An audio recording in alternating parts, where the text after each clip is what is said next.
সরকারি হাসপাতালে ডিউটি ফাঁকি দিয়ে প্রাইভেট চেম্বারে রোগী দেখার সংস্কৃতি নতুন কিছু নয়।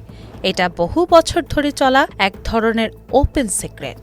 তবে হঠাৎ করেই যেন নৈতিকতার বজ্রপাত নেমে এসেছে স্বাস্থ্য মন্ত্রণালয়ে। স্বাস্থ্য ও পরিবার কল্যাণ মন্ত্রী সরদার মোহাম্মদ সাখাওয়াত হোসেন এবার কড়া ভাষায় হুঁশিয়ারি দিয়েছেন, সরকারি হাসপাতালে দায়িত্ব পালনকালে বাইরে প্র্যাকটিস করলে চিকিৎসকদের লাইসেন্স স্থগিত, এমনকি বাতিল পর্যন্ত হতে পারে। বৃহস্পতিবার ৫ মার্চ সচিবালয়ে এক ব্রিফিংয়ে তিনি জানান, সরকারি হাসপাতালের ওষুধ যাতে সাধারণ মানুষ পায় এবং ডাক্তাররা যাতে কর্মস্থলে উপস্থিত থাকেন সেজন্য সারা দেশে গোয়েন্দা নজরদারি বসানো হয়েছে। শুনে মনে হতে পারে যেন দেশের স্বাস্থ্য ব্যবস্থায় আচমকা শৃঙ্খলার বিপ্লব শুরু হয়ে গেছে।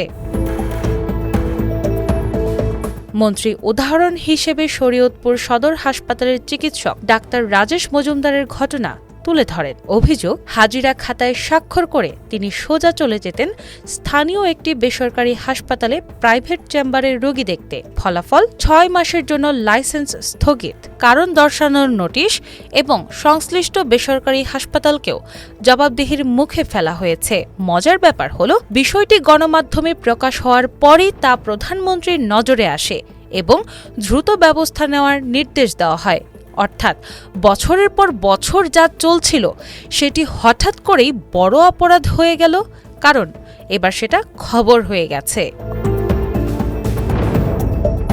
স্বাস্থ্যমন্ত্রী আরও বলেছেন, সরকারি হাসপাতালে দায়িত্বে অবহেলা কোনোভাবেই সহ্য করা হবে না।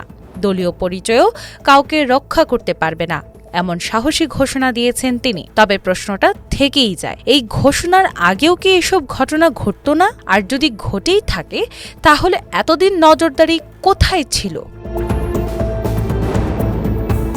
এদিকে স্বাস্থ্যসেবার মান উন্নত করতে সরকার ১ লাখ নতুন জনবল নিয়োগের কথাও জানিয়েছেন, যার ৮০% নারী হবে। ঘোষণাটা নিঃসন্দেহে আশাব্যঞ্জক, কিন্তু বাস্তবতা হলো, ডাক্তার যদি হাসপাতালেই না থাকে তাহলে নতুন নিয়োগের পাহাড় দিয়েও রোগীর কষ্ট কমানো কঠিন। স্বাস্থ্য খাতে শৃঙ্খলা ফিরবে কিনা, নাকি এই কঠোর ভাষণও কয়েকদিনের মধ্যেই কাগজের শিরোনাম হয়ে হারিয়ে যাবে, এটাই এখন বড় প্রশ্ন। তিনা ইসলাম, বাংলাবাজার পত্রিকা।